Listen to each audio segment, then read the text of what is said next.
여야 의원 21명이 참여한 89시간의 필리버스터가 막을 내렸습니다. 필리버스터 종료까지 극명한 온도차를 보인 여야. 코로나19 방역이라는 중대한 과제까지 놓인 연말 정국을 과연 어떻게 풀어야 할지 직접 들어보도록 하겠습니다. 네, 먼저 더불어민주당 원내의 수석 부대표는 김영진 의원 연결돼 있습니다. 나오고 계시죠? 네, 김영진입니다. 예, 안녕하세요.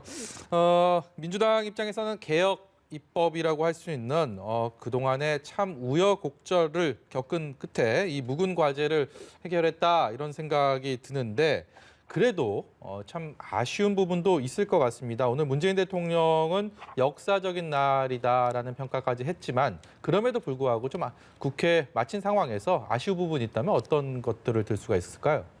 네, 좀 아쉬운 부분도 있었습니다. 좀 더 충분한 논의가 필요한 부분도 있었는데 진행되지 않았다라고 한 비판도 있는데 그런 부분이 아쉽고요. 네. 근데 국회는 논의의 과정과 절차를 통하여 결정하는 기관입니다. 국회가 결정을 해야 나라가 돌아가기 때문에 결정을 했고 특히 이번에 통과된 법안들은 바로 통과된 법안이 아니라 길게는 20년 동안 사회적 공론회장에서 논의가 됐었던 공수처법, 국정원법 개정안 등 우리 사회를 일보도 전진시키기 위한 주요 법안들에 대한 논의였고 결정이었다 그런 생각이 듭니다. 특히 국정원법 개정안은 사실은 국회 정보위원회에서 7차례 법안 소위원회를 통해서 여러 쟁점 현안들을 조정했고 여야 간의 시각차를 좁혀서 국정원이 과거에 문제가 됐던 대공수사권을 경찰로 이관하고 국정원은 정보 본연의 기능으로서 경제, 대외 경제에 대한 정보 기능, 우리 사회를 지키는 안보 기능,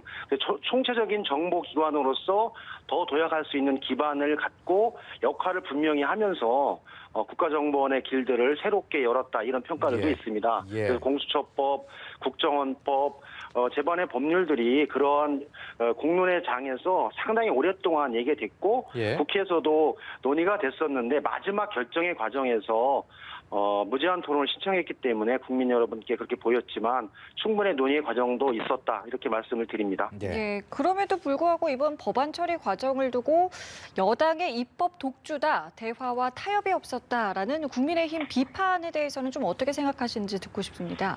네, 그런 일부 비판도 있는데요. 실제로 보면 이번 정기국회에서 처리된 법안이 131개 법안이었고요. 115개는 여야가 합의 처리했습니다.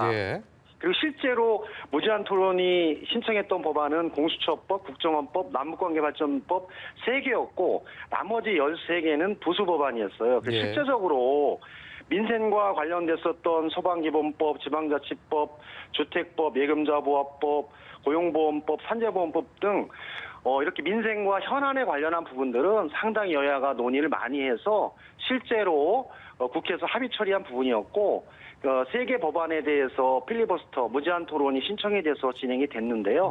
실제로는 지금 말씀하셨지만 5일 동안 89시간 동안 야당의 반론권과 제안에 대한 여러 가지 비판 견해를 충분히 진행하면서 의사결정 과정을 가졌다. 그렇게 하기 때문에 국회가 민주적인 절차와 과정을 통해서 심의하고 토론하지만 결론은 의결을 통해서 결정을 해줘야지 우리 사회 전체가 돌아갈 수 있는 시스템과 약속 아닙니까? 법이. 그 시스템과 약속을 정해주는 것이 필요하기 때문에 이것은 통과해서 우리 사회가 일부 전진하는 과정이었다. 그렇게 봐서 이후에 좀 더 논의가 필요한데 야당도 좀 전향적인 자세가 필요하다. 이제는 예전에 20대 국회 이전에 계속 그 국회에서 발목을 잡고 반대를 위한 반대를 한다든지 그런 것보다는 대안을 가지고 대안 경쟁하는 국회, 정책을 중심으로 한 국회 이런 국회로 좀 변화하는 계기가 됐으면 좋겠다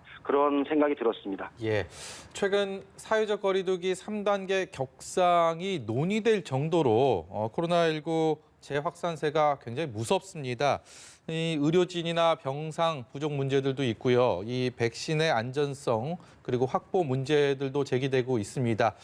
집권당으로서 이 방역 문제에 대해서 좀 더욱더 신경 써야 되는 상황이 아닌가 싶은데 향후 대책 어떤 것이 있을까요? 네, 코로나 확산으로 확진자가 1,000명을 넘었고 8,900명대 위험한 수준인데요. 현 수준이 더 확산되지 않게끔 제어하는 게 가장 우선이고 예. 그래서 수도권에 임시 선별 진료소를 150곳 설치해서 국민 누구나 정말 의심이 든다면 선별 검사를 통해서 확진자를 가려내고 그에 따라서 집중 치료 시설과 생활 시설을 확충하고 두 번째는 백신 4,400만 개를 확보해서 이후 이 진정 국면이 좀 진정이 되면 예. 백신을 통해서 처방을 하고 또 치료제도 현재 3상 실험이 지금 진행되고 있기 때문에 치료제가 도입이 되면 바로 치료에 들어갈 수 있게끔 준비하는 부분이고요. 또 대책으로는 현재는 국민 여러분께서 지금까지 잘 해주셨듯이 사회적 거리두기 2.5단계 맞게끔 모임과 여러 가지 연말연시의 부분들을 서로 절제해 나가면서 국민 모두가 방역의 책임자로서 같이 나서주시는 것도 마지막으로 필요하지 않을까 그런 생각이 듭니다. 그래서 예. 민주당은 집권 여당으로서 방역과 백신 치료 그리고 확진자에 대한 그 생활치료시설의 확보 그리고 병상을 음압병상 등 중증 치료시설을 확충해 나가는 방식으로 각 단계별 대응책을 가지고 예. 코로나 위기를 극복해 나가고 있습니다. 네. 예.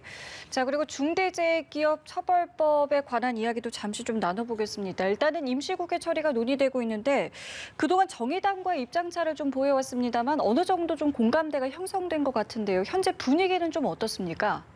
예, 여러 가지 상황 속에서 중대재해기업 처벌법 관련해서 이낙연 당대표도 말씀하셨고 김태년 원내대표 또 대통령께서도 관련한 사안들에 대해서 같이 공감해 나가면서 이 법을 최대한 빠른 시일 내에 통과하겠다, 처리하겠다 이렇게 발표했습니다. 예. 그래서 집권 여당인 민주당에서도 벌써 2번 정도 정책위원회와 법사위에서 같이 회의를 통해서 이 법이 가지고 있는 취지와 내용 그리고 법 체계상에 실효적으로 산업 현장의 문제를 해결할 수 있는 방법 그리고 예. 기업과 노동자들에게 이후에 서로 각자의 책임과 역할에 대해서 분명히 하고 문제가 발생했을 때 그 기업의 책임 부분들을 분명히 할 수 있는 그런 준비들을 현재 하고 있고요. 예. 오늘도 아마 정책위와 법사위 또 관련한 정부 기관들이 모여서 대안을 가지고 논의를 하고 목요일 날 민주당은 전체 정책 의총을 통해서 민주당이 이 법에 총력적으로 대응한다. 그리고 네. 대안들을 중심으로 법안 체계를 마련하고 준비해 나가고 이 정의당이나 사회단체들과의 협의를 통해서 전체적으로 이 법이 통과할 수 있도록 노력해 나가고 있습니다. 예. 오늘 말씀 여기까지 듣도록 하겠습니다. 고맙습니다. 네, 고맙습니다.